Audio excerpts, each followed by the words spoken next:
Indian Princess, the exclusive store for women. Fashion starts from 399 only. Visit your nearest store today. அமெரிக்காவில் பணி செய்பவர்கள் H1B விசாவை பெற வேண்டியது அவசியம். இதற்கு கட்டணம் உண்டு.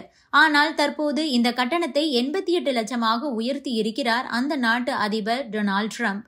இதனால் அமெரிக்காவுக்கு போகும் கனவை இந்தியர்கள் கைவிடும் நிலைக்கு தள்ளப்பட்டிருக்கின்றனர். அதேபோல H1B விசா மூலம் அமெரிக்காவில் வேலை செய்து வருபவர்களுக்கும் நெருக்கடி ஏற்பட்டிருக்கிறது. H1B விசா என்பது அமெரிக்காவில் வேலை செய்ய விரும்பும் வெளிநாட்டவர்களுக்கு கொடுக்கப்படும் ஒரு தற்காலிக குடியுரிமை. பொறியியல், தகவல் தொழில்நுட்பம், மருத்துவம், அறிவியல் மற்றும் நிதி போன்ற துறைகளில் திறமையானவர்கள் அமெரிக்காவில் பணியாற்ற விரும்பலாம். அவர்களுக்கு அமெரிக்காவில் தங்கி பணியாற்ற தற்காலிக குடியுரிமை தேவைப்படும். அதற்காகத்தான் இந்த விசா வழங்கப்படுகிறது. பொதுவாக இந்த விசா 3 ஆண்டுகளுக்கு வழங்கப்படுகிறது. அதிகபட்சமாக 6 ஆண்டுகள் வரை இதை நீட்டிக்க முடியும். இது ஒரு தற்காலிக விசாவாக இருந்தாலும் இதை வைத்து கிரீன் கார்டு போன்ற நிரந்தர குடியுரிமையையும் அமெரிக்காவில் பெற விண்ணப்பிக்க முடியும். புதியதாக விசா பெறுபவர்களும் சரி, 3 அல்லது 6 ஆண்டுகளுக்கு பிறகு விசாவை புதுப்பிப்பவர்களும் சரி, புதிய கட்டணத்தை செலுத்த வேண்டும். கட்டணத்தை பொறுத்தவரையில் சுமார் 1 லட்சம் அமெரிக்க டாலர் உயர்த்தப்பட்டிருக்கிறது.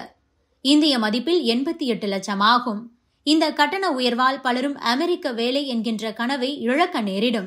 அமெரிக்காவில் தற்போது உள்ளூர் மக்களுக்கு வேலை என்கின்ற முழக்கம் தீவிரமடைந்து வருகிறது. அதாவது நம்மூரில் வடமாநில தொழிலாளர்கள் எல்லாம் வேலைகளை ஆக்கிரமித்து விடுகிறார்கள் என்று நாம் சொல்கிறோம் அல்லவா? அதுபோல அமெரிக்க மக்கள் இந்தியா உள்ளிட்ட வெளிநாட்டு தொழிலாளர்களுக்கு எதிராக போராட்டங்களை அங்கு நடத்தி வருகின்றனர். இந்த நிலையில்தான் தற்போது விசா கட்டணம் உயர்த்தப்பட்டிருக்கிறது. அமெரிக்காவில் குறைந்த ஊதியத்திற்கு இந்தியர்கள் அதிகமான அளவில் வேலை பார்க்கிறார்கள். இந்தியர்கள் மட்டுமல்லாது பல்வேறு நாடுகளைச் சேர்ந்தவர்களும் அமெரிக்காவில் வேலை பார்க்கிறார்கள். அமெரிக்க நிறுவனங்களும் வெளிநாடுகளிலிருந்து திறமையானவர்களை விரும்பி தேர்ந்தெடுக்கிறது. இதற்கு 2 வகையான காரணங்கள் இருக்கின்றன. முதல் காரணம், ஊதியம் உள்ளிட்ட பண பலன்கள் வெளிநாடுகளிலிருந்து வேலைக்கு வரும் தொழிலாளர்களுக்கு குறைவாகவே கொடுக்கப்படும். நம் மக்கள் குறைந்த கூலிக்கு கூட வேலை செய்வார்கள். அமெரிக்க மக்கள் அப்படி கிடையாது. சட்டம் பேசுவார்கள், கொடி பிடிப்பார்கள். இதெல்லாம் கார்ப்பரேட்டுக்கு ஒத்து வராது. 2வது காரணம், அமெரிக்காவில் உள்நாட்டு தொழிலாளர்களை வேலைக்கு எடுக்கும்போது தொழிலாளர் உரிமை தொடர்பான அனைத்து நிபந்தனைகளையும் நிறுவனங்கள் நிறைவேற்ற வேண்டியது வரும். ஆனால் வெளிநாடுகளிலிருந்து ஆட்களை வேலைக்கு எடுக்கும்போது அப்படி இருக்க வேண்டிய அவசியம் கிடையாது. எனவே லாப நோக்கம் கருதி வெளிநாடுகளிலிருந்து திறமையானவர்களை அமெரிக்க நிறுவனங்கள் பணிக்கு அமர்த்துகின்றன. இப்போது உள்ளூர் மக்கள் தங்களுக்கு வேலை வேண்டும் என்று கோரிக்கை வைத்து வரும் நிலையில் அவர்களின் கோரிக்கைக்கு செவிசாய்க்கும் விதமாக ட்ரம்ப் தலைமையிலான அரசு இந்த விசா கட்டணத்தை உயர்த்தியுள்ளது. இதன் மூலம் வெளிநாடுகளிலிருந்து அமெரிக்காவில் வந்து வேலை பார்ப்பவர்களின் எண்ணிக்கை குறையும் என்று அமெரிக்க அரசு நம்புகிறது. அமெரிக்க குடியரசுக் கொள்கையை மறுசீரமைக்கும் நோக்கத்தில் இந்த கட்டண உயர்வு அறிவிக்கப்பட்டிருப்பதாக ட்ரம்ப் தெரிவித்திருக்கிறார். வெள்ளை மாளிகையில் நேற்று நடந்த நிகழ்வில் இது தொடர்பான உத்தரவுக்கு ட்ரம்ப் கையெழுத்து போட்டிருக்கிறார். வெள்ளை மாளிகையின் ஊழியர் செயலாளர் இது பற்றி என்ன சொல்லியிருக்கிறார் என்றால், H1B விசா என்பது அமெரிக்க மக்களால் செய்ய முடியாத வேலையை செய்யும் நபர்களுக்கு உருவாக்கப்பட்டதுதான். நமக்கு சிறந்த தொழிலாளர்கள் தேவை. அந்த வகையில் தற்போது மாற்றி அமைக்கப்பட்டிருக்கும் விசா கட்டணம் சிறந்த தொழிலாளர்கள் மட்டுமே நமக்கு கிடைப்பதை உறுதி செய்யும் என கூறியிருக்கிறார். அமெரிக்க தொழிலாளர்களுக்கு மாற்றாக வெளிநாடுகளிலிருந்து தொழிலாளர்கள் கொண்டுவரப்படுவதை சுமார் $100 மில்லியன் வருவாய்க்காகவும் இந்த நடவடிக்கை மேற்கொள்ளப்பட்டிருக்கிறது. அமெரிக்காவில் மட்டும் ஏறத்தாழ 5 லட்சம் பேர் H1B விசாவை வைத்திருக்கிறார்கள்.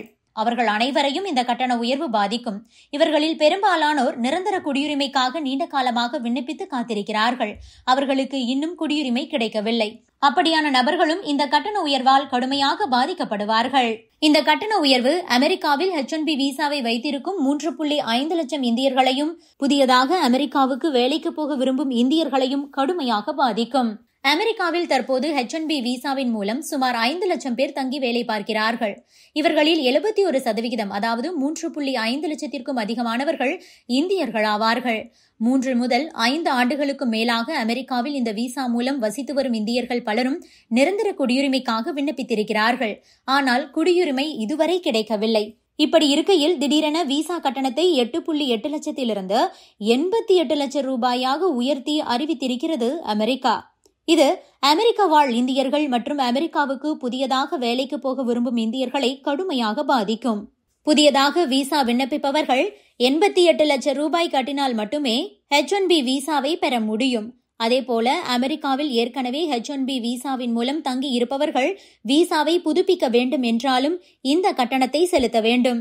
அமெரிக்காவுக்கு அழைத்து வரப்படும் தொழிலாளி என்பவர் ஒரு புலம்பெயர் தொழிலாளியாகத்தான் கருதப்படுகிறார். நேரம் காலமின்றி அவர்களை இஷ்டத்துக்கு கசக்கி பிழிய முடியும். மறுபுறம் அமெரிக்காவிலிருந்து உள்நாட்டு மக்களை வேலைக்கு அமர்த்தினால் தொழிலாளர் நல உரிமைகளை பின்பற்ற வேண்டிய நெருக்கடி ஏற்படும். எனவே புலம்பெயர் தொழிலாளர்கள் மூலம் இந்த விஷயத்திலிருந்து தப்பித்துக் கொள்ளலாம். அப்படி பார்த்தால் விசா கட்டண உயர்வு அமெரிக்க நிறுவனங்களைத்தான் அதிகம் பாதிக்கும். ஆனால் இப்போதைக்கு அமெரிக்காவின் புதிய விசா கட்டண நடைமுறையை கார்ப்பரேட் நிறுவனங்கள் வரவேற்றிருக்கின்றன. இருந்தாலும் அந்த நிறுவனங்களுக்கு இது பின்னடைவாகவே அமையும் என கூறுகிறார்கள் சர்வதேச அரசியல் விமர்சகர்கள்.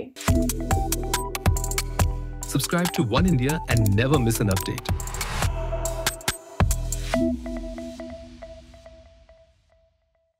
Indian Princess, the exclusive store for women. Fashion starts from $399 only. Visit your nearest store today.